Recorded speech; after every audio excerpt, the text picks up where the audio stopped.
Good evening. This is Emma Toops, and today is day 24 in the video series.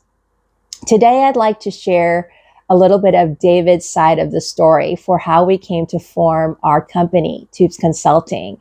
And just to refresh your memory on what I was doing in 2014, I was building an insurance agency, and I was doing a lot of networking and meeting a lot of folks. And in observation in my networking, I realized that I was bridging a gap of knowledge with everyone that I was meeting, because when there was something that they didn't understand of my transition story or my background in the military, I would explain it. But if I was the one that was confused, I would ask the questions. And so the conversations that I was having were really clear, and we were understanding each other. Now, what David was doing while I was doing that, David's background is in computer science, and he's an IT professional, has been for over 30 years. But when he was supporting me in my career in the military, he was not able to continuously work in IT. There were opportunities here or there where he was able to do his work as an IT professional, but as a military spouse, there were times when he just did not work in support of me. He was volunteering, and sometimes the work that he did had nothing to do with being a computer programmer. So some of the challenge that he faced was being a military spouse and the gaps in his employment. We both were challenged with the fact that we didn't know anybody in Kansas City. And the biggest challenge was neither one of us was ready for the end of my career. So what David did to begin, as far as his transition after my career ended, was he turned to his family and friends from his hometown, which is in Iowa.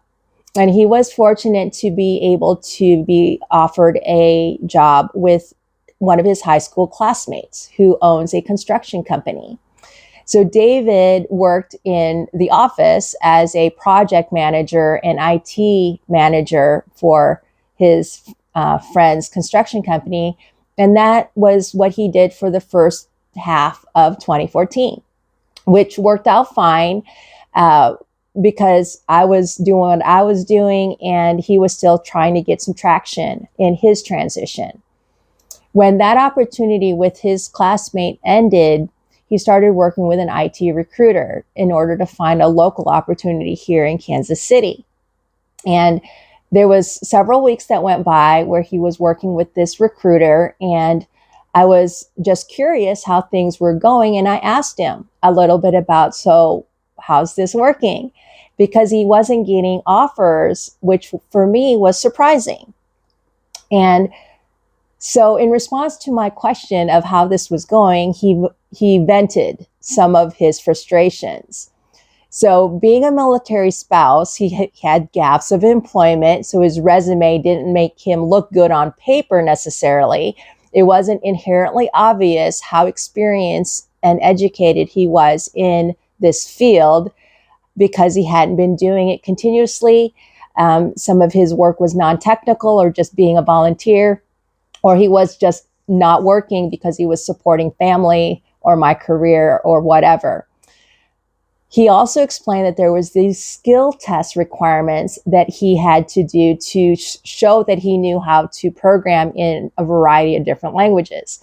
He said that the requirement that the recruiter was having him meet in order to be pitched as a candidate was 90%.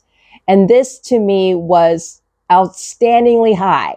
It didn't make any sense for me to be that high because I had just finished getting my insurance licenses, and I had learned in my process that certifications normally are granted at 70% completion. And he was being held to this 90% requirement to be pitched as a candidate. So one, I was very confused as far as this process he was going through. And I asked him, well, geez, that's super high. How are you scoring? And he said, well, I'm not doing bad. It's 85, 87%. And I was like, that's so good. I don't get this.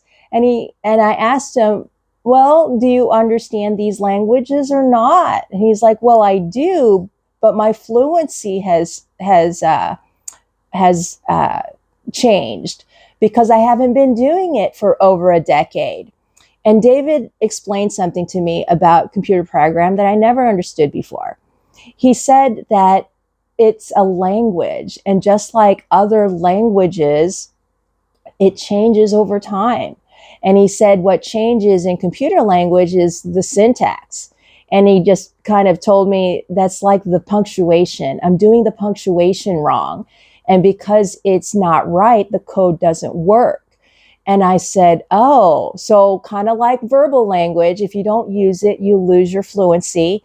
And he said, but if I was in front of it and I was working with it all the time, just a week really would be all I would need to get my fluency back.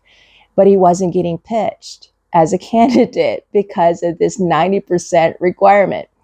And so he said one last thing in frustration in this conversation. And he said, if I have to explain myself to everyone that I meet because I was a military spouse, I'm not being found credible, they don't understand me for superficial reasons, then I should just be a consultant and work for myself. And it was that last statement that I made a comment, and my response to him was, why don't we? Because I had already seen what I had seen in what I was doing in building my insurance business. I was seeing that I was a bridge to knowledge gaps.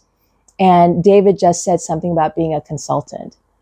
So long story short, we ended up talking about this whole idea of being entrepreneurs in the knowledge business, being consultants.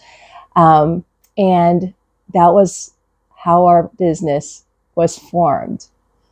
We didn't have a plan with that either, but you don't necessarily need to have all the details figured out to be able to succeed. And we have.